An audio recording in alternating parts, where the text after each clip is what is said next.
സ്മൃതി Paruthikad. Autorickshaw ഡ്രൈവറായിരുന്നു Venu. Chavara Panmana മനയിലെ 5 സെന്റിലെ പണി പൂർത്തിയാകാത്ത വീട്ടിൽ നിന്ന് രാവിലെ ഇറങ്ങി രാവന്തിയോളം ഓട്ടോ ഓടിച്ചിരുന്നത് 2 മക്കളുടെ സ്വപ്നങ്ങളിലേക്കായിരുന്നു. 2 പെൺകുട്ടികൾ. 2 പേർക്കും പഠിച്ച് വലിയ നിലയിലെത്തണമെന്ന വലിയ സ്വപ്നമാണ്. ഒരാൾ നീറ്റ് പരീക്ഷയ്ക്ക് തയ്യാറെടുക്കുന്നു, ഒരാൾ PSC കോച്ചിങ്ങിൽ ശ്രദ്ധ കേന്ദ്രീകരിക്കുന്നു. അന്നന്ന് ഓടിക്കിട്ടുന്ന കാശുകൊണ്ട് വീട്ടുചെലവും വീട് പണിയും കഴിഞ്ഞ് കുട്ടികളുടെ പഠിപ്പിനുള്ള തുക മാറ്റിവെച്ചിരുന്നു വേണു. ഇനി രാത്രിയാകുമ്പോൾ മക്കളെ തേടി അവരുടെ വണ്ടിക്കൂലിയുമായി ആ അച്ഛൻ വരില്ല. സാങ്കേതികത്വം പറഞ്ഞ് ചികിത്സാപ്പിഴവില്ലെന്ന് വാദിക്കുന്ന അധികാരികളോടാണ്. വേണു പറഞ്ഞതേ പറയാനുള്ളൂ. ഉത്തരവാദിത്തം നിങ്ങൾക്കാണ്, നിങ്ങൾക്ക് മാത്രമാണ്. തറയിൽ കിടത്തിയ ആരോഗ്യ സംവിധാനത്തിന് മാത്രമാണ്. 5.5 മണിക്കൂർ കഴിഞ്ഞ് ചികിത്സ നടത്തിയ നിങ്ങൾക്ക് മാത്രമാണ്. ആരോഗ്യം തറയിലോ എന്നതാണ് ചോദ്യം.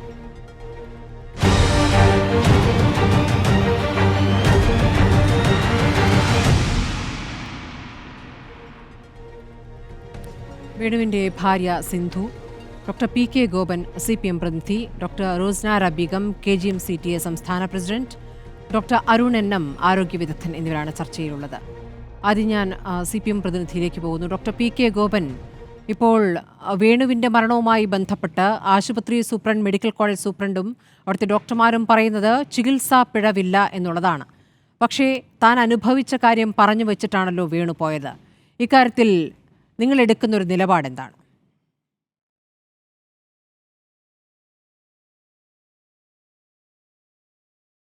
ആദ്യമായിട്ട് പ്രിയപ്പെട്ട ശ്രീ വേണുവിൻ്റെ നിര്യാണത്തിൽ അനുശോചനം രേഖപ്പെടുത്തുകയാണ്. അദ്ദേഹത്തിൻ്റെ കുടുംബം വളരെ പാവപ്പെട്ട കുടുംബമാണ്.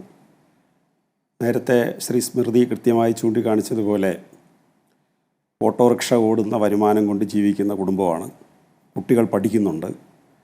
സ്വാഭാവികമായിട്ടും ഏതൊരു സാധാരണ അല്ലെങ്കിൽ സാധാരണയിൽ തന്നെ താഴെ ജീവിക്കുന്ന മനുഷ്യ സമൂഹത്തിൻ്റെ മുമ്പിൽ അത്തരം വീടുകളിലെല്ലാം ഇത് തന്നെയാണ് അവസ്ഥ. ഒരാളോ കഷ്ടിച്ചൊരാളായിരിക്കും അവിടെ അന്നദാതാവായിട്ടുണ്ടായിരിക്കുക. അദ്ദേഹമായിരിക്കും, അല്ലെങ്കിൽ അവരായിരിക്കും, ആ വനിതയായിരിക്കും, ആരെങ്കിലും ഒരാളായിരിക്കും വീട്ടിൽ പലപ്പോഴും സാമ്പത്തികമായ വരുമാനത്തിൻ്റെ സ്രോതസ്സ്. അങ്ങനൊരു കുടുംബത്തിൽ ഇങ്ങനൊരു അവസ്ഥയുണ്ടാകുന്നത് വളരെ എല്ലാവരെയും വിഷമിപ്പിക്കുന്ന കാര്യമാണ്.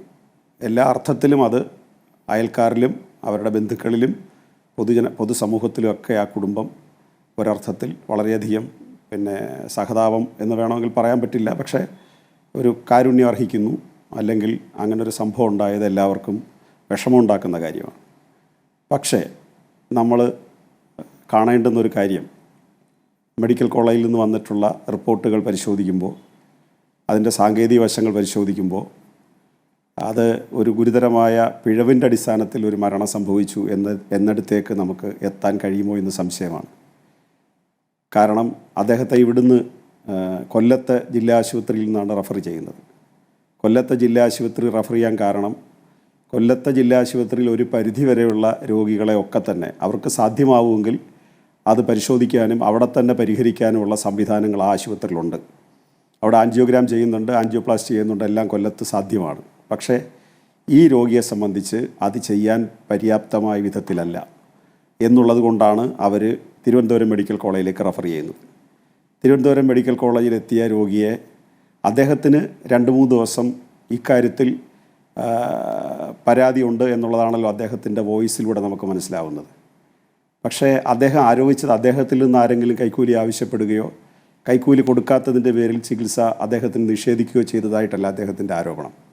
അദ്ദേഹം പൊതുവായി നടത്തിയ ഒരാക്ഷേപമാണ് തനിക്ക് ചികിത്സയുടെ പരിമിതി ഉള്ളത് ഏതെങ്കിലും തരത്തിൽ കൈക്കൂലി കൊടുക്കാത്തത് കൊണ്ടായിരിക്കണം എന്നാണ് അദ്ദേഹം സംശയം ഉന്നയിച്ചത്. പക്ഷേ അദ്ദേഹത്തിന് ചികിത്സ ഈ ആൻജിയോഗ്രാമോ ആൻജിയോപ്ലാസ്റ്റിയോ ചെയ്യുന്നിടത്തേക്ക് അദ്ദേഹത്തിൻ്റെ ശരീരത്തിന് അത് പര്യാപ്തമല്ലാത്ത ശരീരമാണ് എന്നതാണ് ഡോക്ടേഴ്സിൽ നിന്ന് കിട്ടിയ വിവരം. അങ്ങനെ ക്രിയാറ്റിൻ്റെ അളവിൽ വന്ന ഡിഫറൻസ് അദ്ദേഹത്തിന് അപ്പോൾ തന്നെ അത് ചെയ്യാൻ പര്യാപ്തമല്ല. പക്ഷേ അദ്ദേഹത്തെ അത് കൺവിൻസ് ചെയ്യിച്ചില്ല എന്നുള്ളതാണ് പൊതുവെ ഉയർന്ന പരാതി. അല്ലാതെ ചികിത്സാ പിഴവെന്നുള്ളതല്ല. ഇപ്പോൾ പല ടെക്നിക്കൽ സൈഡിൽ നിന്ന് കിട്ടിക്കൊണ്ടിരിക്കുന്ന വിവരം അദ്ദേഹത്തിന് അത് ബോധ്യപ്പെട്ടില്ല എന്നുള്ളതാണ്. പലപ്പോഴും നമ്മൾ രോഗികളെ അങ്ങനെ ബോധ്യപ്പെടുത്താറില്ല. ഡോക്ടേഴ്സ് എന്താണ് അതിൻ്റെ സീരിയസ്നെസ് എന്നുള്ളത് വിശിഷ്യ സാധാരണ രോഗികളോട് അങ്ങനെ പറയാറില്ല. പറയുമ്പോൾ അവർക്ക് ടെൻഷൻ കൂടും. നിങ്ങൾക്ക് ഇത്രയും ക്രിട്ടിക്കലാണ് എന്ന് രോഗിയോടാരും ഡോക്ടേഴ്സ് പറയാറില്ല. അപ്പോൾ അതാണ് അവിടെ സംഭവിച്ചതെന്നുള്ളതാണ് നമുക്ക് മനസ്സിലാവുന്നത്. ഏതായാലും അത് ഗുരുതരമായ ഒരു ചികിത്സാ പിഴവോ കൈക്കൂലി മെഡിക്കൽ കോളേജ് നിലനിൽക്കുന്നതോ ആണെങ്കിൽ ഇത് ഒരാൾക്കോ 2 പേർക്കോ 10 പേർക്കോ ഒക്കെ അല്ല സംഭവിക്കേണ്ടുന്നത്. ആയിരക്കണക്കിന് രോഗികൾ ചെന്ന് ചികിത്സ നേടി സുഖകരമായി പൈസ ചെലവഴിക്കാതെ, അഥവാ ചെലവഴിക്കാതെ തന്നെ ചില ടെസ്റ്റുകൾക്കങ്ങ് ഉള്ള ചെറിയ തുകകൾ മാത്രമാണ്, പൈസ ചെലവഴിക്കാതെ വലിയ തോതിൽ ചികിത്സ തേടി അത് നേടുകയും ചെയ്തുകൊണ്ട് പോകുന്ന ഒരു സംവിധാനത്തെ നമ്മൾ ചില സംഭവങ്ങളുടെ പേരിൽ അടച്ച് ആക്ഷേപിക്കുന്നത് ആ സംഭവത്തിൽ നൂറുകണക്കിന് മെഡിക്കൽ സ്റ്റാഫും അത്ര തന്നെ ഡോക്ടേഴ്സും ഒരുമിച്ച് പ്രവർത്തിക്കുന്ന വളരെയധികം തിരക്കുള്ള ഒരു ആശുപത്രിയിൽ അങ്ങനെ അടച്ചാക്ഷേപിക്കുന്നത് എന്ന് പറയുമ്പോൾ ഡോക്ടർ ഗോപൻ ഇപ്പോൾ പുറത്തുനിന്ന് വരുന്ന ആക്ഷേപമാണെങ്കിൽ ശരി, പക്ഷേ ഡോക്ടർ ഹാരിസ് നേരത്തെയും മെഡിക്കൽ കോളേജിൽ ഉപകരണങ്ങളില്ലാത്തതിനെക്കുറിച്ച് വൈകാരികമായി തന്നെ പ്രതികരിച്ചാണ്. അതിനകത്തെ സംവിധാനങ്ങൾ കൃത്യമായി അറിയുന്ന ഡോക്ടറാണ് ഡോക്ടർ ഹാരിസ് എന്ന് പറയുകയാണ്. ഈ അടിയന്തര ചികിത്സയ്ക്ക് അതാണ് ആംബുലൻസിൽ പെട്ടെന്ന് എത്തിക്കുകയാണ്. അതാണ് വേണുവും തൻ്റെ ശബ്ദത്തിൽ പറഞ്ഞ, ആംബുലൻസിൽ എത്തിക്കുന്ന ഒരു രോഗിക്ക് അവിടെ വീണ്ടും മണിക്കൂറുകളും ദിവസങ്ങളും കാത്തിരിക്കേണ്ടി വരികയാണ് ചികിത്സയ്ക്ക്. ഇനി അഥവാ ഈ പറയുന്ന ആൻജിയോഗ്രാം ചെയ്യാനുള്ള സാഹചര്യമല്ല എങ്കിൽ അത് ആ രോഗി അല്ലെങ്കിൽ രോഗിയുടെ ബന്ധുക്കളെ ബോധ്യപ്പെടുത്തുക എന്നൊരു കാര്യം അവിടെ നിൽക്കുന്നു. അപ്പോൾ അതിനോട് അങ്ങെങ്ങനെ പ്രതികരിക്കുന്നു ഡോക്ടർ ഹാരിസ് പറഞ്ഞതിനോട്?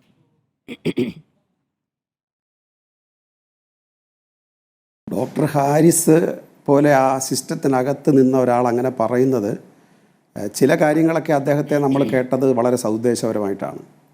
പക്ഷേ ഈ ഒരു ഘട്ടത്തിലൊക്കെ അദ്ദേഹത്തെ പോലെ ആളുകൾ ഇങ്ങനെ പ്രതികരിക്കുന്നത് അത്ര സതുദ്ദേശപരമാണെന്ന് തോന്നുന്നില്ല. കാരണം അദ്ദേഹത്തിൻ്റെ വോയിസിന് വലിയ വിലയുള്ള ഒരു സമയമാണിത്. അത് ആരായാലും, അദ്ദേഹം മാത്രമല്ല, ആ ഹോസ്പിറ്റലകത്ത് നിന്ന് ഉണ്ട്. അദ്ദേഹത്തെ പോലൊരു ഡോക്ടർക്കെതിരെ ആയിരിക്കുമല്ലോ ഇദ്ദേഹം ഈ പരാതി പറഞ്ഞ്. അദ്ദേഹം നാളെ ഈ പരാതി കേട്ട ഡോക്ടർ നാളെ മാറിയെന്നുകൊണ്ട് ഇങ്ങനെ പറയാൻ അദ്ദേഹം സ്വന്തം കയ്യിൽ നിന്ന് കാശെടുത്ത് ചികിത്സിച്ച ഒരു ഡോക്ടറാണ്. ചികിത്സയ്ക്ക് സംവിധാനങ്ങളില്ലാതെ രോഗികളിൽ നിന്ന് തന്നെ പൈസ പിരിച്ച് തന്നെ സംവിധാനങ്ങൾ എത്തിക്കാൻ ശ്രമിച്ചിട്ടുള്ള ഡോക്ടറാണ്. അദ്ദേഹം പറഞ്ഞിരിക്കുന്നത് ഏതെങ്കിലും ഒരു വ്യക്തിയെയല്ല, ഈ സംവിധാനത്തിൽ വരുന്ന, ഈ സിസ്റ്റത്തിൽ വരുന്ന പിഴവിനെ കുറിച്ചാണല്ലോ പറയുന്നത്. അത് പറഞ്ഞുകൂടാ എന്നെങ്ങനെയാണ് അങ്ങേക്ക് ശഠിക്കാനാവുക? പറഞ്ഞ ഒരു കാര്യമാണ് തറയിൽ കിടത്തുന്നു രോഗികളെ എന്നുള്ളത്. മെഡിക്കൽ കോളേജുകളിൽ ഒരാളും തറയിൽ കിടക്കുന്നില്ല എന്ന് അങ്ങേക്ക് ഉറപ്പിച്ച് പറയാൻ പറ്റുമോ? അങ്ങനെയല്ലല്ലോ, നമ്മൾ കാണുന്നതല്ലേ. ഉറപ്പിച്ച് പറയാൻ പറ്റില്ല. മെഡിക്കൽ കോളേജിൽ അത്രമാത്രം തിരക്കുണ്ട്. പഴയതുപോലല്ല നമ്മുടെ സർക്കാർ ആശുപത്രി ചെല്ലുന്ന രോഗികളുടെ എണ്ണം, പഴയതിനേക്കാൾ കൂടുതലാണ്. നേരത്തെ ഒരു 10 വർഷത്തിന് മുമ്പ് 100 രോഗികളെ എടുത്താൽ ഒരു 13-14 പേര് ആണ് സർക്കാർ ആശുപത്രി ചെല്ലുന്നത്. ഇപ്പം 100 രോഗികളെ എടുത്താൽ കേരളത്തിലെ ഏറ്റവും വലിയ ഡോക്ടേഴ്സ് ഉള്ളതും കേരളത്തിൽ എണ്ണം കൂടുതലുള്ളതും പ്രൈവറ്റ് ഹോസ്പിറ്റൽസാണ്. പക്ഷേ ആ പ്രൈവറ്റ് ഹോസ്പിറ്റലിൽ ചെല്ലുന്നതിനേക്കാൾ കൂടുതൽ പേഷ്യൻസ് ഇപ്പോൾ സർക്കാർ ആശുപത്രി ചെല്ലുന്നുണ്ട്. ചികിത്സ കിട്ടാത്തത് കൊണ്ടല്ല ചെല്ലുന്നത്, അവർക്ക് ചികിത്സ കിട്ടുമെന്നുള്ളത് കൊണ്ടാണ് ചെല്ലുന്നത്. അങ്ങനെ എത്ര ആയിരക്കണക്കിന് റിക്കവർ ചെയ്ത് പോകുന്ന ഒരു സ്ഥലമാണ് മെഡിക്കൽ കോളേജ്. ആശ്രയിക്കാൻ കഴിയാത്തവർ കൂടിയാണല്ലോ മെഡിക്കൽ കോളേജിലേക്ക് വരുന്നത്. ഞാൻ അങ്ങയിലേക്ക് വരാം. ഇപ്പോൾ സിന്ധു ഉണ്ട്, വേണുവിന്റെ ഞാനൊന്ന് സിന്ധുവിലേക്ക് പോയ ശേഷം അങ്ങയിലേക്ക് വരാം. ശ്രീമതി സിന്ധു, ഈ സമയം, ഈ നിമിഷങ്ങളിൽ ഒരു ചർച്ചയിൽ പങ്കെടുക്കുക എന്നുള്ളത് നിങ്ങൾക്ക് എത്രത്തോളം ബുദ്ധിമുട്ടുള്ള കാര്യമാണെന്ന് അറിയാം. പക്ഷേ നീതിക്ക് വേണ്ടിയുള്ള ഒരു ചർച്ചയാണല്ലോ. ഈ കാര്യത്തിൽ നിങ്ങൾ അനുഭവിച്ച കാര്യങ്ങൾ പറയാനുള്ള ഒരു സാഹചര്യമാണ്. നേരത്തെ പറഞ്ഞതാണ്. എന്നാൽ കൂടി ഇപ്പോൾ വേണുവിൻ്റെ ശബ്ദരേഖയുടെ അടുത്തൊരു ഭാഗം കൂടി ഇപ്പോൾ ഇന്ന് പുറത്തു വന്ന ദിവസമാണ്. ഇപ്പോൾ ഇതുമായി ബന്ധപ്പെട്ട് ഡോക്ടർമാർ നൽകിയ വിശദീകരണവും സിന്ധുവും കേട്ടതാണല്ലോ. ചികിത്സാ പിഴവില്ല, ചികിത്സ വേണ്ട വിധത്തിൽ നൽകിയിരുന്നു, ആൻജിയോഗ്രാം ചെയ്യാനുള്ള ഒരു ആരോഗ്യസ്ഥിതിയിലായിരുന്നില്ല വേണു എന്നുള്ളതാണ്. ഇക്കാര്യം നിങ്ങളെ ആരെങ്കിലും ബോധ്യപ്പെടുത്തിയിരുന്നോ സിന്ധു?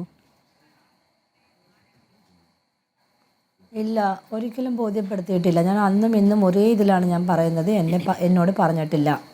അവർ പറഞ്ഞ ഒറ്റ ഒരു റീസൺ എന്ന് പറഞ്ഞു കഴിഞ്ഞാൽ അപ്പോയിൻറ്റഡ് പേഷ്യൻസ് വന്നു, അതുകൊണ്ടാണ് ചെയ്യാത്തതെന്നാണ് പറഞ്ഞത്. എന്നാൽ ഒരു കാര്യം ചെയ്യാം, അവർക്ക് ചൊവ്വാഴ്ച എക്കോ എടുക്കാറുണ്ടല്ലോ, അതും അവർ ചെയ്തിട്ടില്ല. എക്കോ എടുക്കാൻ അപ്പോയിൻമെൻറ്റ് വേണ്ടായിരുന്നല്ലോ, അതും അവർ ചെയ്തിട്ടില്ല. അതും അവരുടെ വീഴ്ച തന്നെയല്ലേ.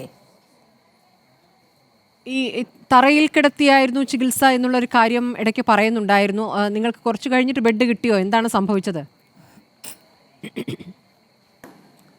നമുക്ക് ജനറൽ വാർഡിൽ, അതായത് വാർഡ് 28 നമ്മൾ തറയിലാണ് കിടന്നത്. ശനിയാഴ്ച രാത്രി 8:30 ചെന്നു, ഞായറാഴ്ച ഫുള്ള് കിടന്നു.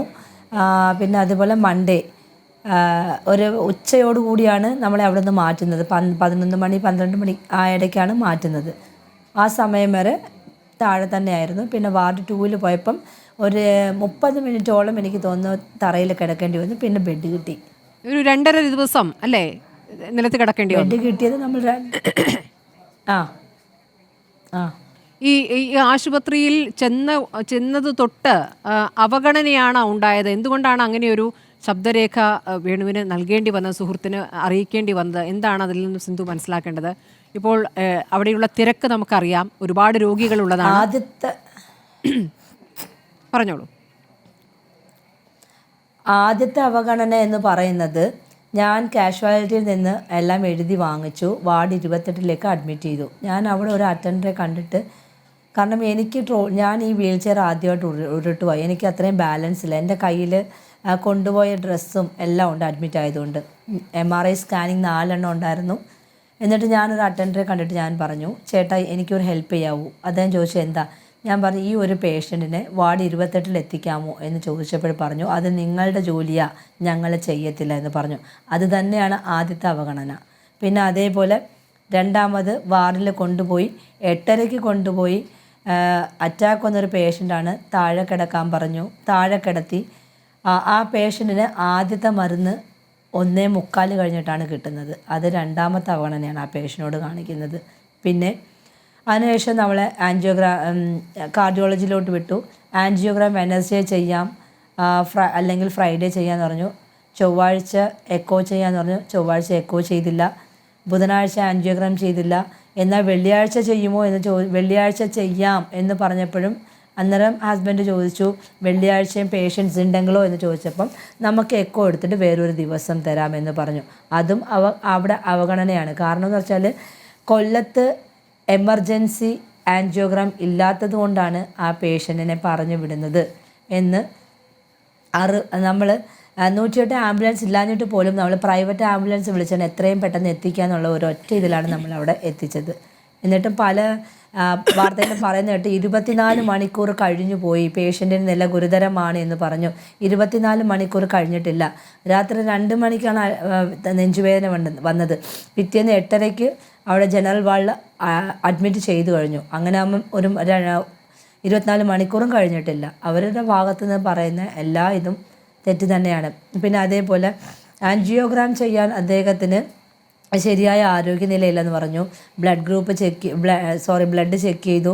അതിൻ്റെ ക്രിയാറ്റിൻ 1.4 ആണെങ്കിലും പുള്ളിക്ക് 1.55ഉം 1.6ഉമേ ഉള്ളായിരുന്നു.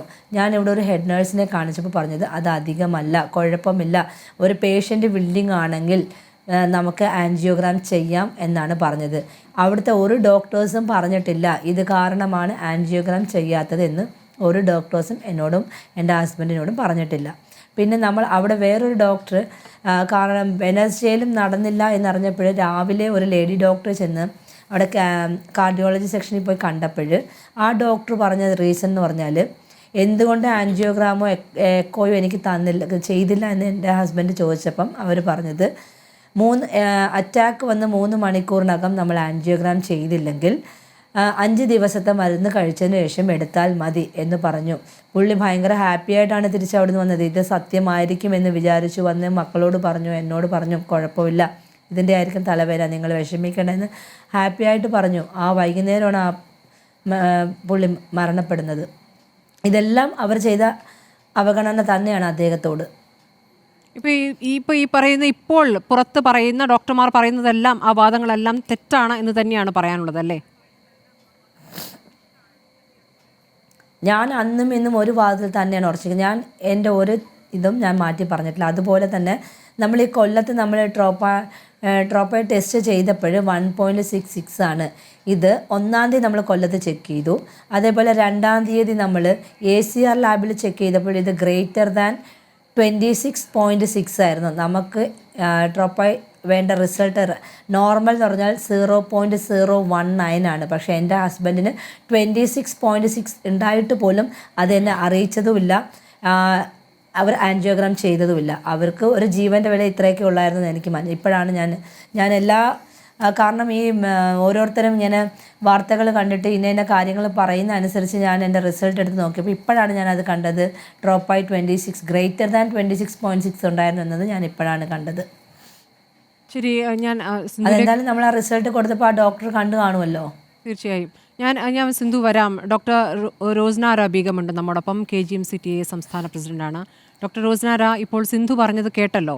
ഇപ്പോൾ നമ്മൾ രാവിലെയും ഈ വിഷയത്തിൽ ഡോക്ടറോട് സംസാരിച്ചാണ്. അപ്പോൾ ഡോക്ടർ പറഞ്ഞ ഒരു കാര്യം, ഡോക്ടർമാരുടെ എണ്ണക്കുറവ്, എല്ലാ രോഗികളെയും വേണ്ട വിധത്തിൽ പരിഗണിക്കുകയോ അവരോട് കാര്യങ്ങൾ വിശദീകരിക്കുകയും ചെയ്യാൻ കഴിയാത്ത അത്രയും രോഗികളെ തിരക്ക്, അതൊരു യാഥാർത്ഥ്യമായി അവിടെ നിൽക്കുന്നു. പക്ഷേ ഇപ്പോൾ സിന്ധു പറഞ്ഞ കാര്യങ്ങൾ, അതിൽ നിന്നും നേരെ വിരുദ്ധമായ കാര്യങ്ങളല്ലേ ഡോക്ടർമാർ വിശദീകരിച്ചുകൊണ്ട് പിന്നെ പുറത്തേക്ക് പറഞ്ഞത്? ഹലോ ഡോക്ടർ റോസ്നാര, കേൾക്കാമോ? ഒന്നുകൂടെ പറയോ? ഡോക്ടർ റോസ്നാര, ഞാൻ പറഞ്ഞത് ഇപ്പോൾ സിന്ധു പറഞ്ഞ കാര്യങ്ങൾ ഡോക്ടർ കേട്ടല്ലോ അല്ലേ? സിന്ധു പറഞ്ഞ കാര്യങ്ങൾ കേട്ടല്ലോ. ഇപ്പോൾ നമ്മൾ രാവിലെ ഡോക്ടറെ വിളിച്ചപ്പോൾ ഡോക്ടർ പറഞ്ഞിരുന്നല്ലോ, ഡോക്ടർമാരുടെ എണ്ണത്തിലുള്ള കുറവ്, നിങ്ങൾക്ക് പേഷ്യൻസ് കൂടുതലാകുമ്പോൾ എല്ലാവരോടും കാര്യങ്ങൾ വിശദീകരിക്കാൻ സമയമെടുക്കാൻ കഴിയാത്തൊരു ബുദ്ധിമുട്ട്, അതൊരു യാഥാർത്ഥ്യമായി അവിടെ നിൽക്കുന്നു. പക്ഷെ അപ്പോഴും സിന്ധു പറഞ്ഞ കാര്യങ്ങൾ നോക്കൂ. എന്താണ് മെഡിക്കൽ കോളേജ് ഡോക്ടർമാർ വേണുവിൻ്റെ മരണശേഷം പുറത്തേക്ക് പറഞ്ഞത്? അതിൽ നിന്നും നേരെ വിരുദ്ധമാണ്. ഇപ്പോൾ പറയുന്ന ന്യായങ്ങൾ അല്ല അവരെ ബോധ്യപ്പെടുത്തിയിട്ടുള്ളത്. അതിനോടൊന്ന് പ്രതികരിക്കാമോ ഡോക്ടർ? അല്ല, ഇതിൽ തന്നെ വ്യക്തമായി പറയുന്നുണ്ട് അവിടെ ഒരു കമ്മ്യൂണിക്കേഷൻ ഗ്യാപ്പ് നന്നായിട്ട് വന്നിട്ടുണ്ട്. അപ്പോൾ ആ കമ്മ്യൂണിക്കേഷൻ ഗ്യാപ്പ് എവിടെ വന്നു എന്നുള്ളതാണ് ഏറ്റവും വലിയ വിഷയം. അത് തന്നെയാണ് ഞാൻ നേരത്തെയും പറഞ്ഞത്. ഇപ്പോൾ ആൻജിയോഗ്രാം ചെയ്യാൻ പറ്റാത്ത സ്ഥിതിയാണ് ഡോക്ടർ. അതാ അതിലേക്കാണ് ഞാൻ വരുന്നത്. അതെ, പറഞ്ഞോളൂ. അതായത് ഇപ്പോൾ ആൻജിയോഗ്രാം ചെയ്യാൻ ഒരു പേഷ്യൻ്റ് വരുമ്പോൾ ആ പേഷ്യൻറ്റിനെ അസസ് ചെയ്തിട്ടാണ് അവർ ഡിസിഷൻ എടുക്കുന്നത്. അപ്പോൾ ഇത് എപ്പോൾ ചെയ്യണം, അതായത് ഇനീഷ്യൽ ഇതിപ്പോൾ കോംപ്ലിക്കേറ്റഡ് കേസസ് ആണല്ലോ അങ്ങോട്ട് വിടുന്നത്. അപ്പോൾ അതനുസരിച്ചാണ് ഡിസിഷൻ എടുക്കേണ്ടത്. എപ്പോഴും ഇൻ്റർവീൻ ചെയ്യും എന്നുള്ളത് ശരിക്കും പ്രോട്ടോക്കോൾ അനുസരിച്ച് തന്നെയാണ് അതിൽ ചെയ്തിരിക്കുന്നതെന്നാണ് ചികിത്സിച്ച ഡോക്ടർമാരോട് ചോദിച്ചപ്പോൾ എനിക്ക് മനസ്സിലായത്. അപ്പോൾ അതിൻ്റെ വിശദാംശങ്ങൾ ഇത്ര ഇതായിട്ട് എനിക്കറിയില്ല. പക്ഷേ അവർ പറഞ്ഞതിൽ നിന്ന് എനിക്ക് മനസ്സിലായത് പ്രോട്ടോകോൾ അനുസരിച്ച് തന്നെയാണ് ചെയ്തിരിക്കുന്നത്. പക്ഷേ ഡോക്ടർ റോസ്നാര, അങ്ങനെയെങ്കിൽ ഒരു ഡോക്ടർ പോലും മറ്റു കാര്യങ്ങൾ പറയുന്നുണ്ട്, പക്ഷേ ആൻജിയോഗ്രാം ചെയ്യാത്തത് അവരുടെ അദ്ദേഹത്തിന്റെ ആരോഗ്യസ്ഥിതി കൊണ്ടാണെന്ന് പറഞ്ഞിട്ടില്ല. അതാണ് ഇപ്പോൾ സിന്ധു പറയുന്നത്. അങ്ങനെ ഒരു വാദം അവരുടെ മുന്നിൽ വെച്ചിട്ടേ ഇല്ല, സംസാരിക്കാതെ ഇരുന്നിട്ടില്ല, മറ്റു പല കാര്യങ്ങളും പറയുന്നുണ്ട്. അതാണ് ഞാൻ പറഞ്ഞത്. അതിൽ ആ കമ്മ്യൂണിക്കേഷൻ ഗ്യാപ്പ് അവിടെ വന്നിട്ടുണ്ട്. അപ്പോൾ അത് എന്തുകൊണ്ട് വന്നു എന്നുള്ളതാണ് അനലൈസ് ചെയ്യേണ്ടത്. ഇപ്പോൾ ഞാൻ പറഞ്ഞല്ലോ, അതായത് 15 പേരുള്ളിടത്ത് 10 പേരേ ഉള്ളൂ മൊത്തം. എന്നിട്ട് ഒരു ദിവസം അവർ ചെയ്യുന്നത് 18 മുതൽ 22 വരെ കാത്ത് പ്രൊസീജിയേഴ്സാണ്. അതായത് രാവിലെ 8 മണിക്ക് കയറിയാൽ പിറ്റേ ദിവസം വെളുപ്പിനെ 3 മണിക്കും 5 മണിക്കുമാണ് ഈ ഡോക്ടർമാർ ഇറങ്ങിപ്പോകുന്നത്. നിങ്ങൾക്ക് അന്വേഷിച്ചാൽ കൃത്യമായിട്ട് അറിയാം, സ്റ്റാറ്റിസ്റ്റിക്സ് എടുത്തു കഴിഞ്ഞാൽ. അപ്പോൾ ഇവരൊക്കെ ജോലി ചെയ്യാതെ അവിടെ ഇരിക്കുകയാണ് എന്ന് വിചാരിക്കരുത്. കാരണം എല്ലാം പ്രയോറിറ്റി അനുസരിച്ച് തന്നെയാണ് അവിടെ ചെയ്യുന്നത്. എക്കോ ആണെങ്കിലും ആൻജിയോഗ്രാം ആണെങ്കിലും ഒരിക്കലും ഒരു പേഷ്യൻറ്റിന് മനഃപൂർവ്വം അത് നിഷേധിക്കുകയോ അല്ലെങ്കിൽ അവരെ ഡിലേ ചെയ്യിക്കുകയോ ചെയ്യാറില്ല. മാക്സിമം പ്രയോറിറ്റിയിൽ തന്നെ അതിൻ്റെ ഗൗരവം അനുസരിച്ച് തന്നെ എടുത്ത് ചെയ്യാറുണ്ട്. അതുകൊണ്ടാണല്ലോ ഇത്രയും താമസിച്ചും അവർ ഈ കാത്ത് പ്രൊസീജിയേഴ്സ് ചെയ്യുന്നത്. അല്ലെങ്കിൽ ഇതൊന്നും ചെയ്യേണ്ട കാര്യമില്ല, ഞങ്ങളുടെ ഡ്യൂട്ടി അവേഴ്സിന് അകത്ത് ചെയ്താൽ മതിയെന്ന് എല്ലാവർക്കും തീരുമാനിക്കാമല്ലോ. അങ്ങനെ അവർ ചെയ്യാറില്ല ഒരിക്കലും. ഇപ്പോൾ ഈ പറഞ്ഞതിന് മുമ്പത്തെ ദിവസം ഈ സംഭവം ഉണ്ടായി, അത് വളരെ നിർഭാഗ്യകരമായ ഒരു സംഭവമാണ്. ഉണ്ടായ ദിവസത്തിൻ്റെ തലേ ദിവസം പോലും കാത്ത് കഴിഞ്ഞിട്ട് 3:30ക്കും 4 മണിക്കുമാണ് ഡോക്ടർമാർ അവിടെ നിന്ന് പോയിട്ടുള്ളത്. അപ്പോൾ ഒ പിയിൽ തന്നെയാണെങ്കിൽ 600 മുതൽ 800 വരെ പേഷ്യൻസാണ് ഒരു ദിവസം ഒ പിയിൽ വരുന്നത്. കൺസൾട്ടേഷനുകളാണെങ്കിൽ 150 മുതൽ 200 വരെ കൺസൾട്ടേഷനുകളാണ്. അതായത് ഈ കൺസൾട്ടേഷൻ എന്ന് പറയുമ്പോൾ സീനിയേഴ്സ് തന്നെ കാണേണ്ടതാണ്. വേറുള്ള സ്പെഷ്യാലിറ്റികളിൽ നിന്നും കാഷ്വാലിറ്റിയിൽ നിന്നും IP പേഷ്യൻസ്, ഒ പി, ഇതെല്ലാം കൺസൾട്ടേഷൻസ് വരികയാണ്. ഇതും അതോടൊപ്പം തന്നെ പോകണം. അതോടൊപ്പം തന്നെ IP പേഷ്യൻസ്, ICU പേഷ്യൻസ്. അപ്പോൾ ഇതെല്ലാം മാനേജ് ചെയ്യുന്നത് ഈ ഇത്രയും ഡോക്ടർമാരും അവിടെയുള്ള കുറച്ച് ജൂനിയർ ഡോക്ടർമാരുമാണ്. അപ്പോൾ ഈ പ്രശ്നം, അതായത് ഈ 5 പോസ്റ്റുകളും വേക്കൻ്റായി കൂടെ കിടക്കുകയാണ്. ലൈവ് ലിസ്റ്റ് ഉള്ള ഒരു സ്പെഷ്യാലിറ്റിയാണ്. അപ്പോൾ എന്തുകൊണ്ട് ഇതിലേക്ക് ആൾക്കാർ വരുന്നില്ല? പലയിടത്തും ഇപ്പോൾ കൊല്ലത്തെ ഇഷ്യൂ പറഞ്ഞു. കൊല്ലത്ത് 2 പോസ്റ്റുകളേ ഉള്ളൂ.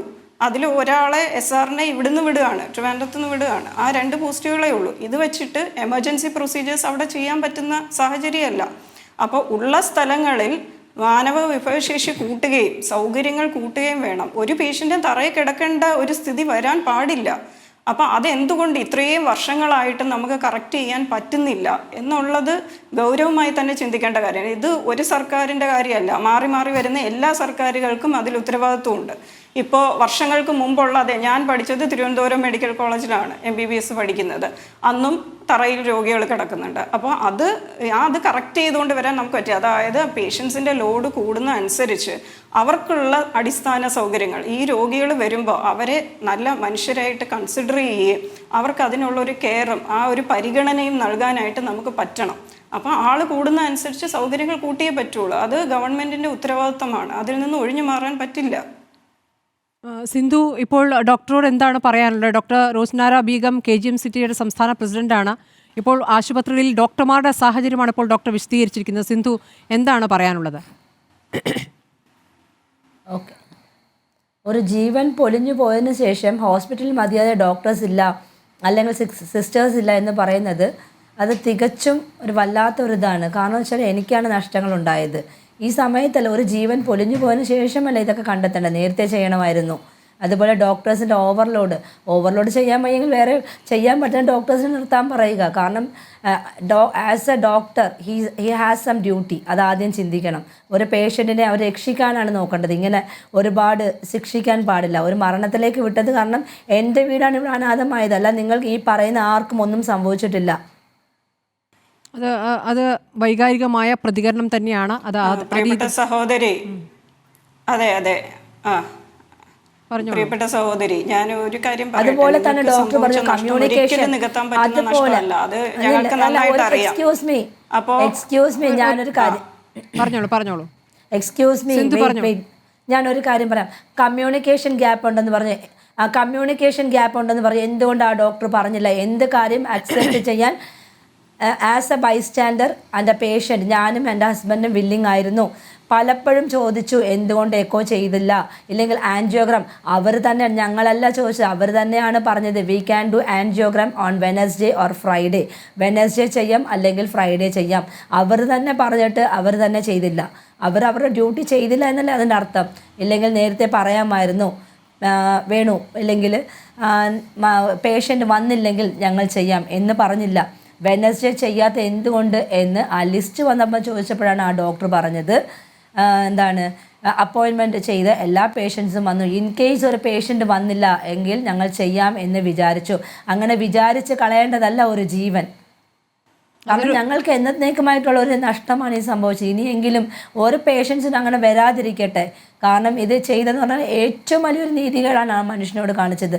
ഒരു തലവേദനയ്ക്ക് ചെന്നപ്പം പോലും മരുന്ന് കൊടുക്കാൻ ഒരു സിസ്റ്റേഴ്സിനോ അവിടെ ഇരിക്കുന്ന വേറൊരു ഡോക്ടേഴ്സ് പോലും അത് അക്സെപ്റ്റ് ചെയ്യുന്നില്ല. ഒരു കേസ് ഷീറ്റ് നോക്കിയിട്ട് ഒരു ടാബ്ലറ്റ് കൊടുക്കാം. എല്ലാവരും മെഡിക്കൽ സയൻസ് പഠിക്കുന്നുണ്ട്. എൻ്റെ ഇളയ മോള് പോലും നീറ്റിന് പോവുകയാണ്. ഞാൻ എങ്ങനെ വിശ്വസിച്ച് ഇതൊക്കെ കണ്ട് എങ്ങനെ പഠിക്കും? ഒന്ന് ആലോചിച്ചൊക്കെ. സ്വന്തം അച്ഛനാണ് ഇപ്പോഴും ഇല്ലാതായിരിക്കുന്നത്.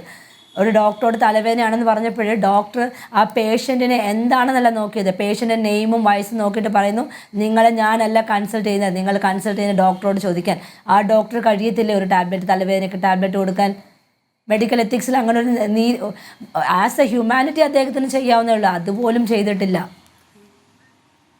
വളരെ വളരെ എനിക്ക് പറയാൻ വാക്കുകളില്ല. വളരെ വളരെ മോശമാണ്. ഡോക്ടർ റോസ്നാര, സിന്ധുവിന് കുറച്ച് കാര്യങ്ങളിൽ നല്ല ക്ലാരിറ്റി ഉണ്ട്. ഈ കാര്യങ്ങളിൽ നല്ല ക്ലാരിറ്റി ഉണ്ട്. ആ പ്രൊസീജിയർ കൃത്യമായിട്ട് അറിയാവുന്നതാണ്. ഡോക്ടർ പറയട്ടെ, സിന്ധു കേൾക്കാം.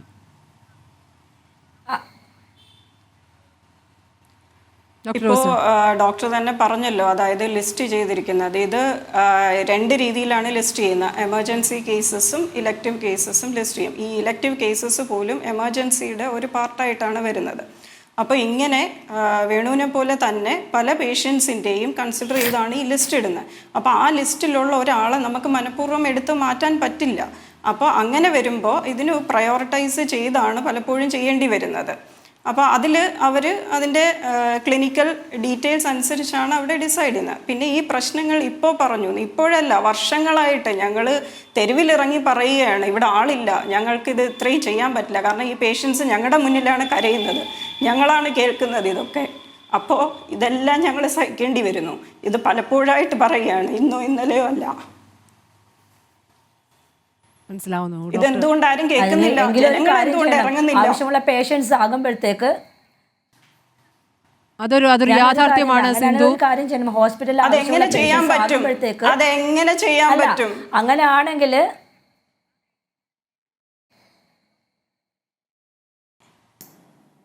അതുപോലെ തന്നെ അവർ ചെയ്ത ഏറ്റവും വലിയൊരു തെറ്റാണ് ICUവിൽ ഞാൻ ജീവനോടെ കൊണ്ടു കൊടുത്ത എൻ്റെ ഹസ്ബൻഡ്.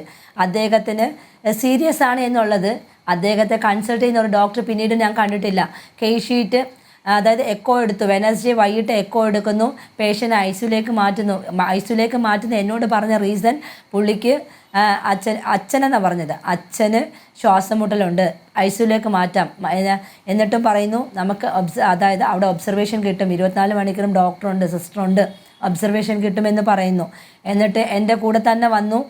മെഡിസിൻ റൂമിൽ ചെന്നിട്ട് സിസ്റ്ററിൻ്റെ അടുത്ത് ചാർട്ട് ഷീറ്റിലെല്ലാം എഴുതി കൊടുത്തു. ഒരു സിസ്റ്റർ വന്നാണ് ഞങ്ങളെ വിളിച്ചുകൊണ്ട് പോയി റൂമിൽ കയറ്റി. അടുത്ത ഒരു സിസ്റ്റർ വന്നിട്ട് ഒരു 10 മിനിറ്റ് കഴിഞ്ഞപ്പോഴത്തേക്ക് വന്ന് വേണുവിൻ്റെ ബൈസ്റ്റാൻഡറെ തിരക്കുന്നു. ഞാൻ മാത്രമേ ഉള്ളെന്ന് പറഞ്ഞപ്പോൾ ആണുങ്ങളാരും ഇല്ലേ എന്ന് ചോദിച്ചു. ഈ ആണുങ്ങളാരും ഇല്ലേന്ന് ചോദിച്ചപ്പോൾ ഞാൻ പറയും ഇല്ല. എൻ്റെ ഒരു വിഷമാവസ്ഥ കണ്ടുകൊണ്ട് അവിടെ നിന്ന് അവിടെ നിന്ന് വേറൊരു ബൈസ്റ്റാൻഡറാണ് ഞാൻ വാങ്ങിച്ചുകൊണ്ട് കൊണ്ടുവരാമെന്ന് പറഞ്ഞിട്ട് ആ ലിസ്റ്റ് എടുത്തുകൊണ്ട് പോയി. എന്നിട്ട് ഈ ICUവിൽ കയറ്റിയതിന് ശേഷമോ അല്ലെങ്കിൽ ഈ ചാർട്ട് ഷീറ്റിൽ ICUവിലേക്ക് മാറ്റുന്നു എന്ന് എഴുതിയതിന് ശേഷം ഈ അഭിഷേക് എന്ന ഡോക്ടറെ ഞാൻ കണ്ടിട്ടില്ല. എന്താണ് അവിടെ സംഭവിച്ചത് അതെനിക്കറിയണം. കാരണം തിങ്കളാഴ്ചയും ചൊവ്വാഴ്ചയും ആ ഒരു ഡോക്ടറാണ്. തിങ്കളാഴ്ചയും ചൊവ്വാഴ്ച അതുപോലെ വെനസ്ഡേ ഉച്ചയ്ക്കും ആ ഡോക്ടറാണ് എൻ്റെ ഹസ്ബൻഡിനെ കൺസൾട്ട് ചെയ്തത്. എന്തുകൊണ്ട് മരണസമയത്ത് ആ വിവരം എന്നെ അറിയിച്ചില്ല? ഞാൻ അവിടെ എല്ലാവരോടും ഞാൻ കേണപേക്ഷിച്ചു. ഒരു വട്ടം ഞാൻ വെന്റിലേറ്ററിലേക്ക് മാറ്റി എന്ന് പറഞ്ഞു. ഞാൻ പറഞ്ഞു ഒരു വട്ടം എന്നെ കാണിക്കൂ, ഒരു നേരിയ ജീവനുണ്ടെങ്കിൽ ഞാൻ വിളിച്ചാൽ തിരിച്ചു വരൂ എന്ന് പറഞ്ഞിട്ട് പോലും ആരും അത് ചെയ്തില്ല. ആ കൺസൾട്ട് ചെയ്ത ഡോക്ടറിനെ, അഭിഷേക് എന്ന ഡോക്ടറെ ഞാൻ കണ്ടിട്ടില്ല അവസാനം. എന്തുകൊണ്ടാണ്? അത് നിങ്ങളുടെ പിഴവല്ലേ? അത് എന്തെങ്കിലും ഒന്നും ഉണ്ടാകുന്നത് നിങ്ങൾക്ക് തീർച്ചയായിട്ടും എന്നോട് പറയാമായിരുന്നു. അതിന് പകരം 8:15 മരണ റിപ്പോർട്ട് നിങ്ങൾ തന്നിട്ടുണ്ട്. 11 മണിക്ക് ശേഷം ഇവിടെ ഞാൻ ട്രിവാൻഡ്രത്താണ്, എൻ്റെ സ്ഥലം ഇവിടെ ചവറ. 4 മണിക്കൂർ യാത്ര ചെയ്ത് വന്ന് എൻ്റെ വീടിന് അടുത്തുള്ള ഒരു സുഹൃത്തിനോടാണ് പറയുന്നത്. അകത്തോട്ട് വിളിക്കുന്നു ആ ഒരു ഡോക്ടർ, വേറൊരു ഡോക്ടറാണ്, അതും അഭിഷേക് ഡോക്ടറല്ല, വേറൊരു ഡോക്ടർ വിളിച്ചിട്ട് പറയുന്നു നിങ്ങളിങ്ങ് വന്നേന്ന് പറയുന്നു. എന്താണെന്ന് ചോദിച്ചാൽ പറയുന്നത് എങ്ങനെയുണ്ട് പുള്ളി, വേണുവിന് എങ്ങനെ ഉണ്ടെന്ന് ചോദിച്ചപ്പോൾ അത് പുള്ളി മരണപ്പെട്ടു എന്ന് പറയുന്നു. എന്നിട്ട് നിങ്ങൾ ചെന്ന് പറയുന്നു പറഞ്ഞപ്പം ആ സുഹൃത്ത് പറഞ്ഞു എനിക്ക് ആ അമ്മയോടും മക്കളോടും പറയാൻ പറ്റത്തില്ല, ഡോക്ടർക്ക് പറയാവോ? അത് എനിക്ക് തീരെയും പറ്റത്തില്ല എന്ന് പറഞ്ഞു ആ ഡോക്ടർ. എന്തുകൊണ്ട് അങ്ങനെ സംഭവിച്ചു? അതായത് അത് നിങ്ങളുടെ ചികിത്സാ പിഴവ് തന്നെയാണ് എന്ന് ഞാൻ 100% ഞാൻ വാദിക്കും അവിടെ. അതുപോലെ തന്നെ ബ്ലഡ് റിസൾട്ട് വന്നു. 2ാമത്തെ ACR ലാബിൽ ചെക്ക് ചെയ്ത ബ്ലഡ് റിസൾട്ട് >26.6 ആണ്. അത് എന്തുകൊണ്ട് എന്നെ അറിയിച്ചില്ല? അദ്ദേഹത്തിന് നിങ്ങൾക്ക് കഴിയത്തില്ല, നിങ്ങൾ പറഞ്ഞായിരുന്നെങ്കിൽ ഞാൻ ഏതെങ്കിലും ഒരു പ്രൈവറ്റ് ഹോസ്പിറ്റലിൽ കൊണ്ടുപോയേനെ. ചിലർ പറയാറുണ്ട് പ്രൈവറ്റ് ഹോസ്പിറ്റലിൽ കൊണ്ടുപോയാൽ വെറുതെ അവർ ICUവിൽ കയറ്റി വെറുതെ നമ്മുടെ കയ്യിൽ നിന്ന് കാശ് വാങ്ങിക്കുമെന്ന് പറയും. അതുകൊണ്ടാണ് ഈ ഗവൺമെൻറ് ഹോസ്പിറ്റലിൽ നമ്മൾ പാവപ്പെട്ടവർ നമ്മൾ അങ്ങോട്ട് വരുന്നത്. നിങ്ങൾ പറയുന്ന പ്രൈവറ്റ് ഹോസ്പിറ്റലിൽ ഒരുപാട് ആളുകൾ കൂടുതലാണ്. എന്നാൽ ഒരു കാര്യം ചെയ്യും, പേഷ്യൻസ് കയറുമ്പോഴത്തെ ഹൗസ്ഫുൾ ബോർഡ് വെച്ച് ബാക്കിയുള്ളവരെ പറഞ്ഞിടേ വേറെ എവിടെയെങ്കിലും പോയി അവർ ജീവൻ രക്ഷിക്കട്ടെ.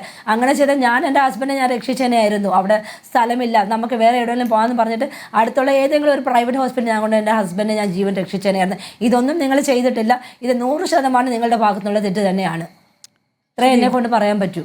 അതുപോലെ ഇടയ്ക്ക് ഞാൻ ഒരു കാര്യം കൂടെ പറഞ്ഞോളാം. ഇവിടെ എഡിറ്റോറിയൽ മീറ്റിൽ അരുൺ സാർ പറഞ്ഞിട്ടുണ്ടെന്ന് പറഞ്ഞാൽ എൻ്റെ ഹസ്ബൻഡിന് 3 വട്ടം സ്ട്രോക്ക് വന്നിട്ട് അത് 2 വട്ടമാണ്. ഫസ്റ്റ് ടൈം വന്നു, അത് ബ്ലഡ് ക്ലോട്ട് ആയിട്ടുണ്ടായിരുന്നു. എന്നിട്ട് അതുപോലെ തന്നെ കൈക്കൊരു ചെറിയ ഇതുണ്ടായിരുന്നു. നമ്മൾ ഫിസിയോതെറാപ്പി ഒന്നും ചെയ്യേണ്ടി വന്നില്ല. നമ്മൾ മേവറത്തൂർ ഹോസ്പിറ്റൽ, അഷ്ടമുടി ഹോസ്പിറ്റലിൽ കാണിച്ച് പൂർണ്ണമായിട്ട് മാറിയിട്ടുണ്ടായിരുന്നു.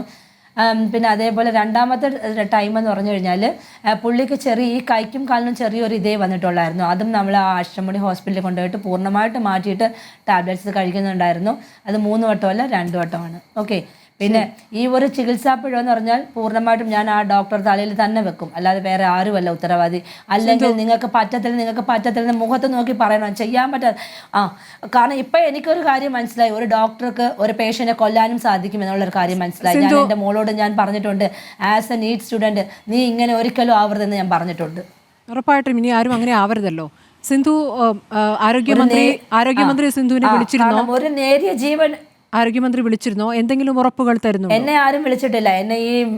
ഇല്ല, ഒരു ഉറപ്പുകളും തന്നിട്ടില്ല. എന്നെ ആരും വിളിച്ചിട്ടുമില്ല. എന്നെ വിളിക്കുന്നത് മൊത്തം ഈ മീഡിയക്കാർ മാത്രമേ ഉള്ളൂ വിളിക്കുന്നത്. ആരോഗ്യമന്ത്രി വിളിച്ചിട്ട് ആരും വിളിച്ചിട്ടില്ല. ഒരു ഡോക്ടേഴ്സ് പോലും വിളിച്ച് തിരക്കിയിട്ടില്ല. ഏറ്റവും സങ്കടകരമായ കാര്യമാണ് സിന്ധു. ഞാൻ സിന്ധുവിലേക്ക് വരാം. ഡോക്ടർ അരുൺ എന്നമിലേക്കും എത്തേണ്ടതുണ്ട്. ഒരു ഇടവേളയ്ക്ക് ശേഷം മടങ്ങാം. ഡോക്ടർ അരുൺ എന്നും, ഇപ്പോൾ സിന്ധു പറഞ്ഞത് കേട്ടല്ലോ. ഈ ഭർത്താവിൻ്റെ മരണത്തിന് മുന്നിൽ പകച്ചുപോയ ഒരു സ്ത്രീയല്ല, അവർക്ക് കൃത്യമായ ധാരണയുണ്ടായ നടന്ന കാര്യങ്ങളെക്കുറിച്ച്, പറഞ്ഞ കാര്യങ്ങളെക്കുറിച്ച്, ഡോക്ടർമാർ എങ്ങനെയാണ് പ്രതികരിച്ചതിനെക്കുറിച്ച് വളരെ കൃത്യമായ ചിത്രമാണ് സിന്ധു ഇപ്പോൾ നമുക്ക് നൽകിയിരിക്കുന്നത്. ഇത് ഒരു സ്വാഭാവിക മരണം അല്ല എന്ന് നമുക്ക് ഉറപ്പിക്കേണ്ട സമയമല്ലേ ഇത്?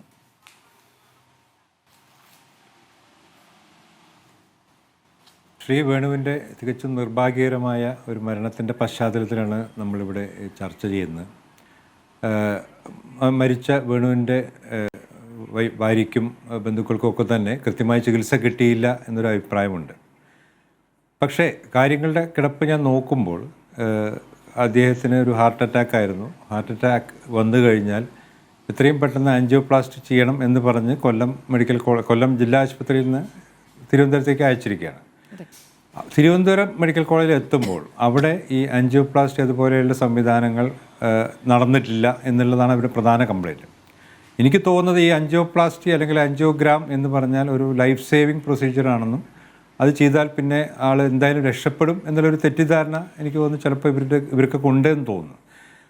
തുടക്കത്തിൽ തന്നെ ചെയ്താൽ അത് 3 to 6 hours 3 മുതൽ 6 മണിക്കൂറിനുള്ളിൽ ചെയ്താൽ ശരിയാണ്, അത് ഒരു അപ്പോൾ ഉണ്ടായിട്ടുള്ള ക്ലോട്ടിനെ അലിയിച്ച് കളയാനും ഹൃദയത്തിലേക്കുള്ള രക്തോട്ടം കംപ്ലീറ്റ് ആയിട്ട് നല്ല രീതിയിലേക്ക് റീസ്റ്റോർ ചെയ്യാനും സാധിക്കുന്നതാണ്. എന്നാൽ ഒരു സമയം കഴിഞ്ഞാൽ ഓൾറെഡി ഇവോൾഡ് MI അറ്റാക്ക് വന്നു കഴിഞ്ഞ ആളുകളിൽ ആൻജിയോഗ്രാം അല്ലെങ്കിൽ ആൻജിയോപ്ലാസ്റ്റിക്ക് ഇമ്മീഡിയറ്റായിട്ട് അത്ര ഗുണങ്ങളൊന്നും കിട്ടാൻ സാധ്യതയില്ല. അതുകൊണ്ടാണ് ഞാൻ മനസ്സിലാക്കുന്നത്, ഈ കേസിനെ കുറിച്ച് കൂടുതൽ അറിയില്ല, പറഞ്ഞു കേട്ടിടത്തോളം ഒരു പ്രയോറിറ്റി ആയിട്ട് ഈ പേഷ്യൻറ്റിന് ആൻജിയോപ്ലാസ്റ്റി അല്ലെങ്കിൽ ആൻജിയോഗ്രാം ചെയ്യാതിരുന്നത്.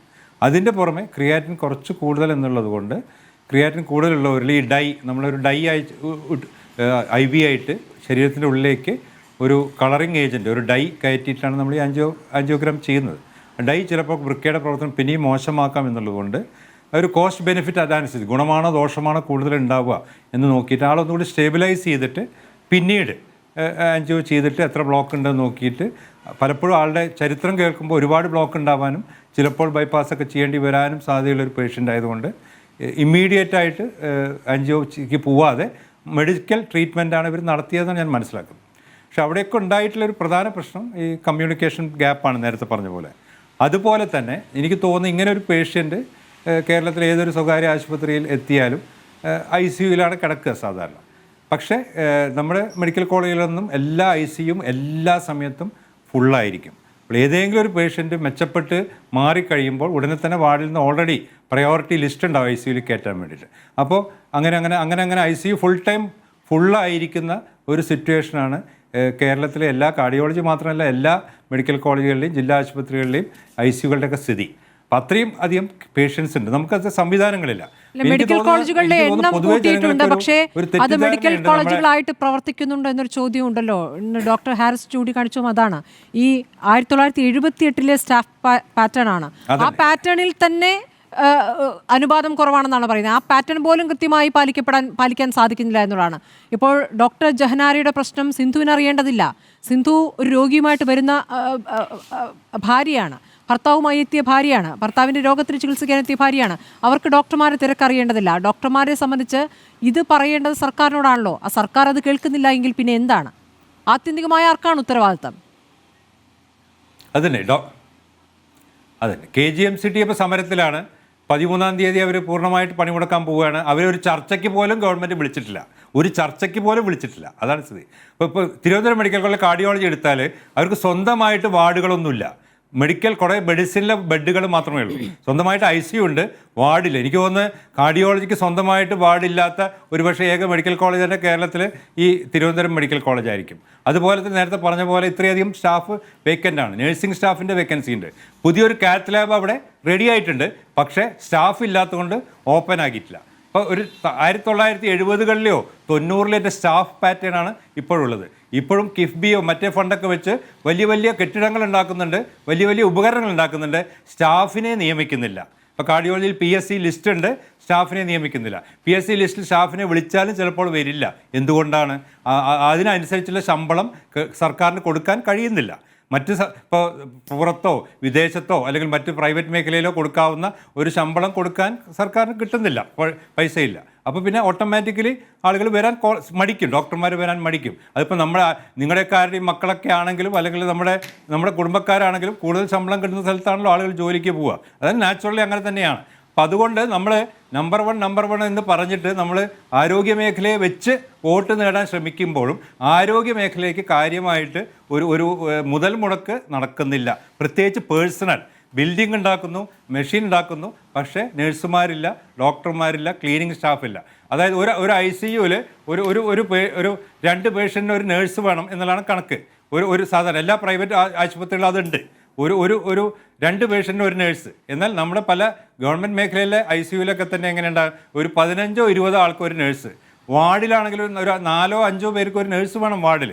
നമുക്കെങ്ങനെയാണ് ഒരു 50 പേർക്ക് ഒരു നേഴ്സൊക്കെ ഉണ്ടാവുള്ളൂ പല വാർഡുകളിലും. അത് നേഴ്സുമാരുടെ കാര്യം. ഡോക്ടർമാരുടെ കാര്യം അത്രയും മോശമാണ്. അപ്പോൾ നമ്മൾ വെറുതെ നമ്പർ 1 എന്ന് പറയുന്നത് എന്തിനാണ്? നമ്മളുടെ നമ്പർ 1 എന്തിലാണ്? നമ്മുടെ ആളുകൾക്ക് ആരോഗ്യത്തെക്കുറിച്ച് ബോധമുണ്ട്. ഇപ്പോൾ എനിക്ക് തോന്നുന്നു സിന്ധുവിനൊക്കെ കൃത്യമായിട്ട് ആരോഗ്യത്തെക്കുറിച്ച് ബോധമുണ്ട്. അപ്പോൾ ബോധമുള്ളത് കൊണ്ട് ഒരു ഹെൽത്ത് സീക്കിംഗ് ബിഹേവിയർ ഉണ്ട്. അതുകൊണ്ട് എല്ലാ കുത്തിവയ്പ്പുകളും എടുക്കുന്നുണ്ട്, അസുഖങ്ങൾ വരുമ്പോൾ ചികിത്സിക്കുന്നുണ്ട്. അതുകൊണ്ട് ഇൻഫൻറ്റ് മോർട്ടാലിറ്റി കുറവാണ്, മാറ്റേണൽ മോർട്ടാലിറ്റി കുറവാണ്, അതുപോലെ ബർത്ത് റേറ്റ് കുറവാണ്, ഡെത്ത് റേറ്റ് എല്ലാം ആ രീതിയിലാണ് നമ്മൾ നമ്പർ 1. അല്ലാതെ ഇപ്പോൾ ഒരു അറ്റാക്കിനെ ട്രീറ്റ് ചെയ്യാൻ കേരളത്തിലെ ഗവൺമെൻറ് ആശുപത്രികൾ നമ്പർ 1 ആണെന്ന് വെച്ചാൽ തീർച്ചയായിട്ടുമല്ല. എന്തായാലും ആ രീതിയിലേക്ക് നമ്മൾ പോകണമെങ്കിൽ, ആ രീതിയിലേക്ക് നമ്മൾ മുന്നോട്ട് പോകണമെങ്കിൽ ഒരുപാട് മുതൽ മുടക്ക് നടത്താനുണ്ട്. അതിന് സമൂഹം തയ്യാറാവണം. നമ്മളെല്ലാവരും നമ്മുടെ നികുതി പണം കൂടുതൽ കൊടുക്കേണ്ടി വരും, ഡോക്ടർമാർക്ക് കൂടുതൽ ശമ്പളം കൊടുക്കേണ്ടി വരും, കൂടുതൽ സ്റ്റാഫിനെ നിയമിക്കേണ്ടി വരും. അങ്ങനെയായാലും മാത്രമേ നമുക്കൊരു നമ്പർ 1 ആവാൻ സാധിക്കുകയുള്ളൂ. പക്ഷേ ഈ പ്രത്യേക കേസിൽ എനിക്ക് തോന്നുന്ന കുറച്ച് തെറ്റിദ്ധാരണകൾ ഈ ആൻജിയോനെ കുറിച്ചുണ്ട്. അതായത് ആൻജിയോ ചെയ്താൽ ഉടനെ തന്നെ ആൾ രക്ഷപ്പെടും എന്നുള്ള തെറ്റിദ്ധാരണയൊക്കെ ഉണ്ട്. അത് ശരിയാണെന്ന് എനിക്ക് തോന്നുന്നില്ല. അത് ഇതിനെക്കുറിച്ച് കൂടുതൽ അറിയാത്തതുകൊണ്ടാണ്. ശരിയാണ്, നമുക്ക് കമ്മ്യൂണിക്കേഷൻ ഗ്യാപ്പ് എന്ന് പറയുമ്പോൾ ഡോക്ടർമാർക്ക് നിന്ന് തിരിയാൻ സമയമില്ല. രാവിലെ 8 മണിക്ക് വന്നാൽ പിറ്റേ ദിവസം രാവിലെ 3 മണിക്കൊക്കെയാണ് ആൾക്കാർ പോകുന്നത് ആശുപത്രിയിൽ. പിന്നെ അവർക്ക് ഓരോ രോഗിയോട് സംസാരിക്കാൻ പറ്റില്ല. അതിന് വേറെ ആളുകളെ വെക്കട്ടെ. നമുക്കറിയാം എല്ലാ സ്വകാര്യ ആശുപത്രികളിലൊക്കെ തന്നെ PROs ഉണ്ട്, ഡോക്ടർമാർ രോഗികളോട് സംസാരിക്കാനുള്ള ആളുകളുണ്ട്. ആ രീതിയിലൊക്കെ നമ്മളും ശരിക്ക് നല്ലൊരു ട്രീറ്റ്മെൻറ്റ് കൊടുക്കണമെന്നുണ്ടെങ്കിൽ ആ രീതിയിലുള്ള സ്റ്റാഫ് വേണം.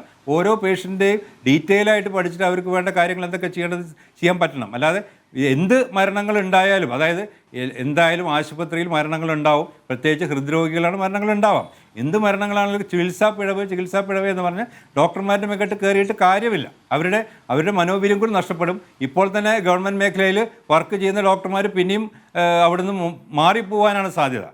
അതുകൊണ്ട് തന്നെ നമ്മൾക്ക് സംഭവങ്ങളുടെ കാര്യങ്ങളും മനസ്സിലാക്കുക. ആരും കരുതി കൂട്ടി ഒരാളും ഇന്നാള് ചെയ്യരുത് എന്ന് പറഞ്ഞ് ഇതിലൊരു പ്രശ്നം വരുന്നത് ഇത് മരണശേഷം മരിച്ചയാളുടെ ബന്ധുക്കൾ വന്ന് പറയുന്നതല്ലല്ലോ, മരിക്കുന്നതിന് മുമ്പ് രോഗി തന്നെ പറഞ്ഞ കാര്യമാണ്. അപ്പോൾ അവനവൻ്റെ ജീവിതാനുഭവത്തിൽ നിന്നും താനിതാ മരിക്കാൻ പോകുന്നു എന്ന ഒരു ഭയത്തിൽ നിന്നുമൊക്കെയാണ് ആ ശബ്ദരേഖ പുറത്തു വരുന്നത്. അതിൽ എന്തെങ്കിലും തന്ത്രം ഉപയോഗിച്ച് പറഞ്ഞിട്ട് പോകാം എന്നൊരാളും മരിക്കാൻ പോകുമ്പോൾ തീരുമാനിക്കുന്നില്ല. മരണത്തിലേക്ക് എത്തുന്നു, തന്നെ നോക്കുന്നില്ല എന്നുള്ള വിഷമമാണ് സുഹൃത്തുമായി അദ്ദേഹം പങ്കുവച്ചിരിക്കുന്നത്. അപ്പോൾ ആ നിലയ്ക്ക് കൂടി ആ ശബ്ദരേഖയെ കാണേണ്ടതുണ്ട്. തീർച്ചയായും ഞാൻ വീണ്ടും പറയുന്നു, ഇങ്ങനെ ഒരു പേഷ്യൻ്റ് ഒരു സ്വകാര്യ മേഖലയിൽ അഡ്മിറ്റ് ആവുകയാണെങ്കിൽ ICUവിലായിരിക്കും അഡ്മിറ്റ് ചെയ്യുക. അതിൽ തെറ്റില്ല, അങ്ങനെ നടക്കുകയുള്ളൂ. എന്തുകൊണ്ടെന്ന് വെച്ചാൽ ഓട്ടോമാറ്റിക്കലി ഹൈ ആകുമ്പോൾ ആയിരിക്കും. എന്തുകൊണ്ട് ഗവൺമെൻറ് മെഡിക്കൽ കോളേജിൽ ICUവിൽ അഡ്മിറ്റ് ചെയ്തില്ല? അതിലും കൂടുതൽ സിവിയർ ആയിട്ടുള്ള ആളുകളെല്ലാം ICU ബെഡ് നിറഞ്ഞിരിക്കുകയാണ്. ഏറ്റവും പ്രാകൃതമായ സംവിധാനം എന്ന് പറഞ്ഞിരിക്കുന്നത് ഡോക്ടർ ഹാരിസ് ആണ്, മെഡിക്കൽ കോളേജിലെ ഡോക്ടർ തന്നെയാണ് പറഞ്ഞിരിക്കുന്നത്. ഞാൻ ഡോക്ടർ ഗോപനിലേക്ക് വരാം.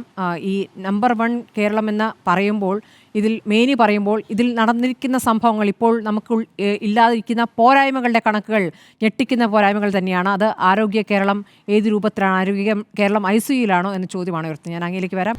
ഡോക്ടർ PK ഗോപൻ, വേണുവിനും സിന്ധുവിനും 2 പെൺമക്കളാണ്. വർഷയും വിദ്യയും. വർഷയ്ക്ക് സിവിൽ സർവീസും വിദ്യയ്ക്ക് MBBSുമാണ് സ്വപ്നം. സിന്ധുവിന് 11,000 രൂപയാണ് ശമ്പളം. അവരൊരു ടീച്ചറാണ്. അപ്പോൾ ഈ 2 മക്കളുടെയും സ്വപ്നം യാഥാർത്ഥ്യമാക്കാൻ സിന്ധു ഒറ്റയ്ക്കേ ഉള്ളൂ എന്നൊരു കാര്യം കൂടിയുണ്ട്. അപ്പോൾ ഇതിനുള്ള ഉത്തരവാദി ആരാണെന്ന് ചോദ്യം ഉയരുകയാണ്. ഇതുവരെ അവരെ ഒന്ന് സമാധാനിപ്പിക്കാനുള്ള ഒരു കോള് പോലും സർക്കാരിൻ്റെ ഭാഗത്തുനിന്ന് ഉണ്ടായിട്ടില്ല. Doctor PK Gopan.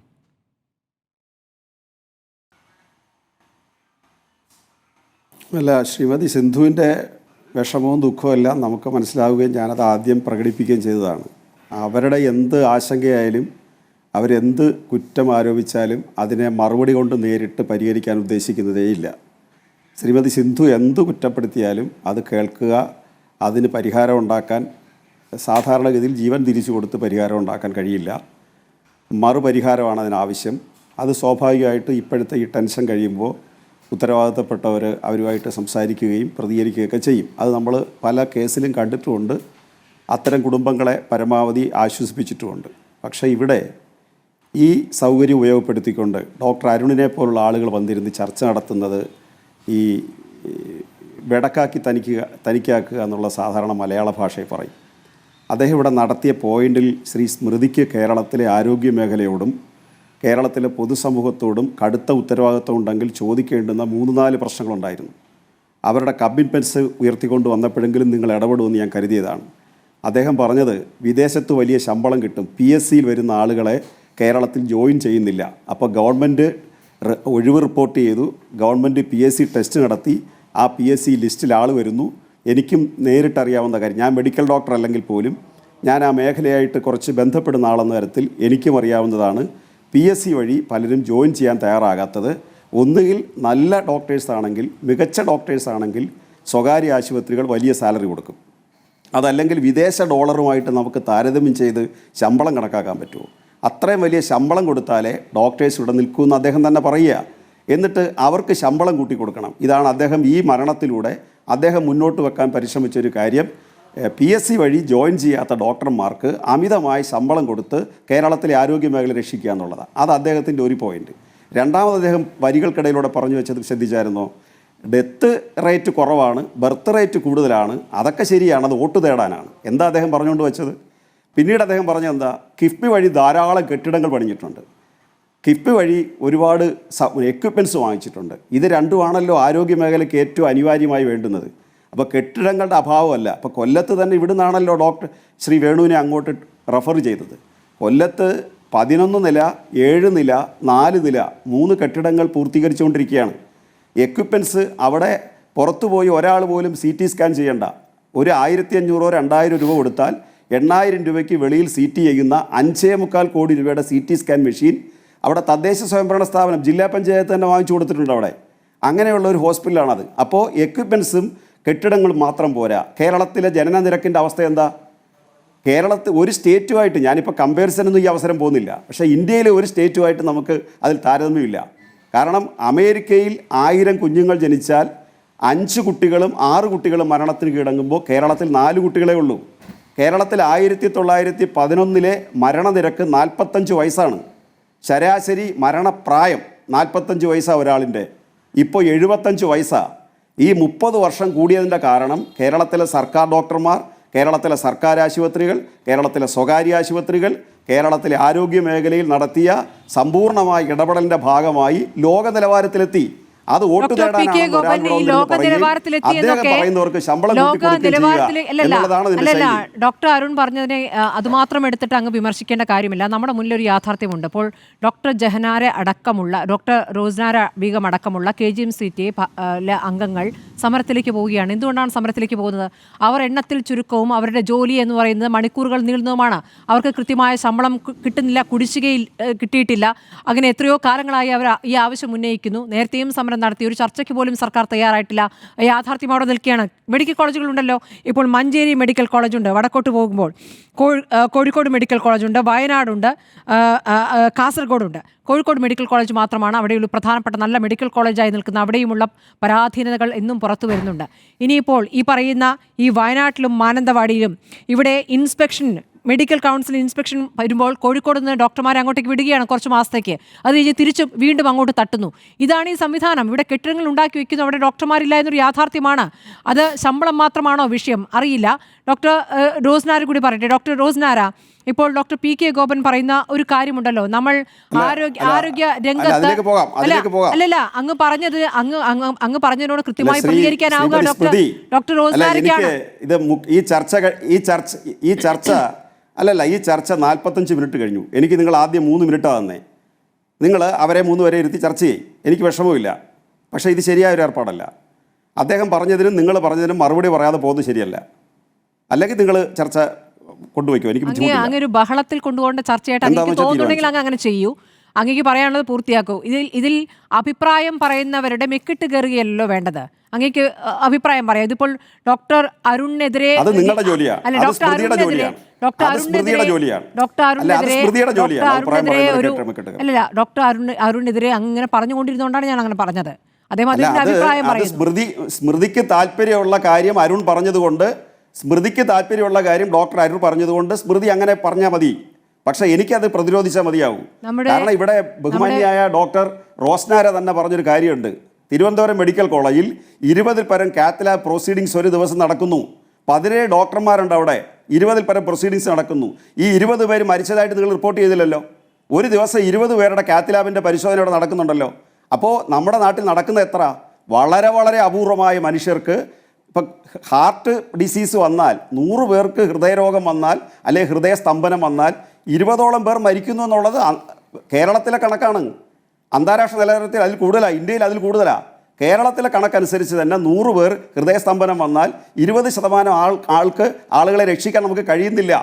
അതിൽപ്പെട്ട ഒരാളാണ് ശ്രീ വേണു. അത് സ്വാഭാവികമാണ്. അതുകൊണ്ട് ആ മരണം ചെറുതാണെന്ന് നമ്മൾ പറയല്ല. ഓരോ വീട്ടിലെയും ഒരു മരണം അവരെ സംബന്ധിച്ച് നമ്മളെ സംബന്ധിച്ച് സ്വാഭാവികമല്ല എന്നുള്ളതാണല്ലോ പരാതി. അതാണല്ലോ നമ്മൾ ചർച്ച ചെയ്യുന്നത്. ഒരു സ്വാഭാവിക മരണം ചർച്ച ചെയ്യാൻ വേണ്ടി മരിച്ചയാളുടെ ഭാര്യയെ മരണത്തിന്റെ 2ാം ദിവസം നമ്മൾ ചർച്ചയ്ക്ക് വന്ന് ഇരുത്തില്ലല്ലോ. അവർ കൂടി ഇരിക്കുന്ന ചർച്ച എന്നുള്ള ഒരു കാര്യം കൂടി മനസ്സിൽ വെച്ചുകൊണ്ട് അങ്ങ് സംസാരിക്കണമെന്ന് ഞാൻ അങ്ങനെ അഭ്യർത്ഥിക്കുകയാണ്. ഞാൻ ഡോക്ടർ റോസ്നാരയിലേക്ക് തന്നെ പോകുന്നു. അല്ലെ, റോസ്നാര ഇവിടെ ഉണ്ടല്ലോ. ഡോക്ടർ റോസ്നാര പറയട്ടെ. ഡോക്ടർ റോസ്നാര ഇവിടെ രോഗി ഡോക്ടർ അനുപാതം, അതെ അതിനെ പറയുന്നത് ഡോക്ടർ രോഗി അനുപാതം, ഡോക്ടർ നേഴ്സ് അനുപാതം, ഇതൊക്കെ ഏത് രൂപത്തിലാണ്? ഡോക്ടർ റോസ്നാര പറയുകയാണ്. ഡോക്ടർ ഗോപൻ ഒന്ന് കേൾക്കൂ. ഡോക്ടർ റോസ്നാര ചോദിക്കുകയാണല്ലോ. ഡോക്ടർ രോഗി അനുപാതം, ഡോക്ടർ നേഴ്സ് അനുപാതം. ഡോക്ടർ ഗോപൻ ഒരു മിനിറ്റ് ഞാൻ റോസ്നാരയോട് ചോദിക്കുന്നു. ഡോക്ടർ ഒന്ന് സംസാരിക്കട്ടെ പ്ലീസ്. അതാണ് പറയാൻ പോകുന്നത് ഡോക്ടർ. ഇത് ചോദ്യോത്തരങ്ങളുടെ വേളയല്ല. ഞാൻ നേട്ടങ്ങൾ, ഞങ്ങളെല്ലാവരും ഭാഗഭാക്കായിട്ടുള്ള നേട്ടങ്ങളാണ്. അതെല്ലാം നമ്മൾ ആഘോഷിക്കുമ്പോഴും നമ്മൾ നമ്മുടെ കുറവുകൾ അക്സെപ്റ്റ് ചെയ്യാൻ നമ്മൾ തയ്യാറാകണം. അത് വിശകലനം ചെയ്യാൻ തയ്യാറാവണം. അതിന് എന്ത് നമ്മൾ പരിഹാരം ഉണ്ടാക്കണം എന്ന് നമ്മൾ ആലോചിക്കണം. അവിടെയാണ് ശരിക്കും നമ്മൾ നമ്പർ 1 ആവേണ്ടത്. അതായത് നേട്ടങ്ങളുണ്ട്, കെട്ടിടങ്ങളും മെഷീനുകളും ഒക്കെ വരുന്ന സ്വാഗതാർഹം, ഞങ്ങൾക്കും നല്ലതാണ്. കാരണം കൂടുതൽ ഫെസിലിറ്റീസ് വരണം എന്ന് തന്നെയാണ് ഞങ്ങളുടെ ആഗ്രഹം. പക്ഷേ ഈ വരുന്നതിനനുസരിച്ച് ഡോക്ടർമാരുടെ എണ്ണമോ സപ്പോർട്ടിംഗ് സ്റ്റാഫുകളുടെ എണ്ണമോ ഒന്നും കൂടുന്നില്ല. ഇൻഫ്രാസ്ട്രക്ചറിലും ഉള്ള പ്രശ്നങ്ങൾ അവിടെ ബാക്കിയുണ്ട്. ഇപ്പോൾ തന്നെ കാത്ത് ലാബുകൾ പ്രഖ്യാപിച്ചു. ആലപ്പുഴ, എറണാകുളം, കോഴിക്കോട്, ഇവിടെയൊക്കെ എത്ര പോസ്റ്റുകൾ അഡീഷണലായിട്ട് ഉണ്ടാക്കിയിട്ടുണ്ട്. അത് പോട്ടെ, എത്ര പോസ്റ്റുകൾ ഇപ്പോൾ ഉണ്ട്? എറണാകുളത്ത് ആകെ 4 പോസ്റ്റാണുള്ളത്. ആ പോസ്റ്റിൽ ഒരാൾ ഒരു ദിവസമാണ് എറണാകുളത്തുള്ളത്, ബാക്കി ദിവസം കോട്ടയമാണ്. അതോടൊപ്പം തന്നെ കോഴിക്കോടും 5 അസിസ്റ്റന്റ് പ്രൊഫസറുടെ വേക്കൻസി ഇപ്പോഴുമുണ്ട്, നിലനിൽക്കുന്നുണ്ട്. ആലപ്പുഴയും സമാനമായ സിറ്റുവേഷനാണ്. 4 പോസ്റ്റുകളാണ് ഉള്ളത്, ഒരു SRO ആണ് ഉള്ളത്. അപ്പോൾ ഇത്രയും പേരെ വെച്ചിട്ട് ഇപ്പോൾ നേരത്തെ പറഞ്ഞല്ലോ, ഞാൻ തന്നെയാണ് പറഞ്ഞത് 80 മുതൽ 120 വരെ പ്രൊസീജിയേഴ്സ് നടക്കുന്നത്. അപ്പം ഞങ്ങൾ എന്തുമാത്രം ഓവർ വർക്ക് ചെയ്യുന്നു എന്നുള്ളത് ഒരു സാധാരണക്കാരന് ചിന്തിച്ചാൽ മനസ്സിലാകാവുന്ന കാര്യമുള്ളൂ. അപ്പോൾ അത് എന്തുകൊണ്ട് അഡ്മിനിസ്ട്രേറ്റേഴ്സിന് മനസ്സിലാകുന്നില്ല, എന്തുകൊണ്ട് അതിന് കറക്റ്റീവ് സ്റ്റെപ്പ് PSCയിൽ ആൾ വരുന്നില്ല എന്ന് പറഞ്ഞ വാസ്തവം തന്നെയാണ്. കാരണം ഇപ്പോൾ ലൈവ് PSC ലിസ്റ്റ് ഉള്ളതാണ് കാർഡിയോളജിയിൽ. ഇനി ബാക്കി 13 പേരാണുള്ളത്. അപ്പോൾ അതിൽ എത്ര പേര് ജോയിൻ ചെയ്യും? ആരും ജോയിൻ ചെയ്യുന്നില്ല. ജോയിൻ ചെയ്യുന്നവർ കുറച്ച് കഴിയുമ്പോൾ ഇട്ടിട്ട് പോവാണ്. അത് പോട്ടെ, സൂപ്പർ സ്പെഷ്യാലിറ്റിയുടെ കാര്യമാണെന്ന് പറയാം. ജനറൽ മെഡിസിനിൽ എത്രത്തോളം പേര് PG കഴിഞ്ഞ് ഇറങ്ങുന്നുണ്ട്. പക്ഷേ ആ ജനറൽ മെഡിസിനിൽ ഇപ്പോഴും തിരുവനന്തപുരം മെഡിക്കൽ കോളേജിൽ 6 വേക്കൻസി ഉണ്ട്. കോഴിക്കോടും സമാനമായ രീതിയിൽ വേക്കൻസീസ് ഉണ്ട്. അപ്പോൾ എന്തുകൊണ്ടാണ് ഇതിലൊക്കെ ആൾ വരാത്തത് എന്നുള്ളതാണ് ഞങ്ങൾ ഓരോ തവണയും അല്ലാതെയും പറഞ്ഞിട്ടുണ്ട്. പിന്നെ ഇപ്പോൾ സമരത്തിന് ഇറങ്ങേണ്ടി വന്നു. എൻട്രി കേഡറിൽ ശമ്പള പരിഷ്കരണം വന്നപ്പോൾ കൊടുത്തുകൊണ്ടിരുന്നത് പോലും കുറഞ്ഞു. ഈ കൂട്ടുന്ന കാര്യം അവിടെ നിൽക്കട്ടെ, കൊടുത്തുകൊണ്ടിരിക്കുന്നത് പോലും കുറഞ്ഞു റിവിഷൻ വന്നപ്പോൾ. അത് കറക്റ്റ് ചെയ്ത് തരാൻ പറഞ്ഞിട്ട് നാളെ ഇതുവരെ ആയിട്ടും അതിനും തയ്യാറായിട്ടില്ല. ഈ 5 വർഷത്തോളം വരുന്ന ശമ്പള കുടിശ്ശിക കൊടുത്തിട്ടില്ല. അപ്പൊ ആരായാലും മനസ്സ് മടുത്തു പോകും. എല്ലാവർക്കും ജീവിക്കണ്ടേ? ഞങ്ങളുടെ കുട്ടികളെ പഠിക്കാൻ വിടണമെങ്കിലും ഞങ്ങൾക്ക് ഭക്ഷണം വാങ്ങണമെങ്കിലും നമ്മളും കാശ് കൊടുത്താലല്ലേ പറ്റുള്ളൂ. ഒന്നും ചെയ്യില്ല. കണക്കിന് വേണ്ടിയല്ല, അതെ. ഈ വിമർശനം വരുമ്പോൾ അത് സഹിക്കാൻ പറ്റാതിരിക്കുന്നത് ശരിയല്ലല്ലോ. എപ്പോഴും നേട്ടം മാത്രം വിളിച്ചു പറഞ്ഞ പോലല്ലോ, നേട്ടം മാത്രം ചർച്ച ചെയ്യില്ലല്ലോ. നമ്മളൊരു വിഷയമാണല്ലോ ഇപ്പോൾ എടുത്തിരിക്കുന്നത്. സിന്ധു, അവസാനമായി സിന്ധു, ഈ വിഷയത്തിൽ എങ്ങനെയാണ് നീതി തേടിയുള്ള സിന്ധുവിൻ്റെ പോരാട്ടം എങ്ങനെയാണ്? ഇപ്പോൾ ആരോഗ്യവകുപ്പിൽ നിന്ന് വിളിച്ചിട്ടില്ല എന്ന് പറഞ്ഞു, പക്ഷേ അവിടെ ഒരു റിപ്പോർട്ട് നൽകാൻ ആവശ്യപ്പെട്ടിട്ടുണ്ട് ആരോഗ്യവകുപ്പ്. ആ റിപ്പോർട്ട് ഇന്ന് നൽകുമെന്നാണ് പറഞ്ഞത്. ഇതുവരെ അതിൻ്റെ വിശദാംശങ്ങൾ നമുക്ക് അറിവായിട്ടില്ല. എന്താണ് ഇനി ചെയ്യാനൊരുങ്ങുന്നത്? ഈ ചർച്ചയിൽ നിന്ന് എനിക്ക് മനസ്സിലായത് മെഡിക്കൽ കോളേജ് കൂടുതൽ ഡോക്ടേഴ്സിനെ സ്ഥാപിക്കുക, അതുപോലെ അവർക്ക് ശമ്പളം കൂട്ടിക്കൊടുക്കുക, അതിനെക്കുറിച്ചുള്ള ചർച്ചയാണ് നടന്നതെന്നാണ് തോന്നുന്നത്. അല്ലാതെ എൻ്റെ ഹസ്ബൻഡിന് എന്ത് സംഭവിച്ചു എന്നല്ല ഇവിടെ ചർച്ച നടന്നത്. അല്ലേ? നിങ്ങൾക്ക് പറയാൻ പറ്റുവാണെന്ന്. കൂടുതൽ ഡോക്ടേഴ്സിനെ നിയമിക്കുക, നിങ്ങൾക്കുള്ള ശമ്പളം കൂട്ടിയെടുക്കുക, അതിന് വേറെ ഏതെങ്കിലും ചർച്ചയ്ക്ക് പോയാൽ പോരെ. എന്നെ എന്തിനു വിളിച്ചു ഇവിടെ? തീർച്ചയായിട്ടും അതാണ് ഇവിടെ നടന്നത്.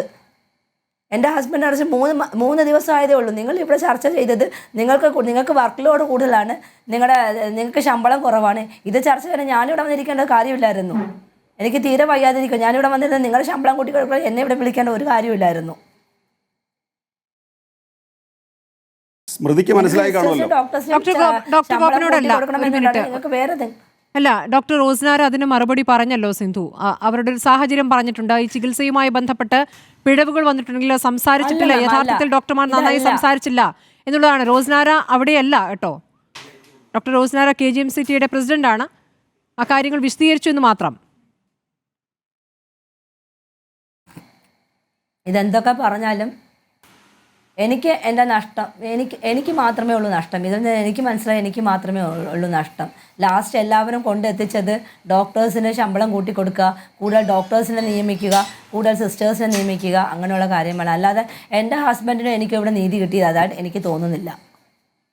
ഉറപ്പായിട്ടും നിങ്ങൾക്ക് നീതി കിട്ടുക എന്ന ലക്ഷ്യത്തിൽ തന്നെയാണ് ഈ ചർച്ച നടത്തിയത്. മാമിന് തോന്നുന്നുണ്ടോ? അത് തന്നെയാണ് നമ്മൾ ഇന്നലെ മുതൽ ചർച്ച ചെയ്തുകൊണ്ടിരിക്കുന്നത് സിന്ധു. വേണുവിൻ്റെ മരണം, വേണുവിൻ്റെ ശബ്ദരേഖ, അത് തന്നെയാണ് നമ്മളിവിടെ ചർച്ച ചെയ്തിട്ടുള്ളത്.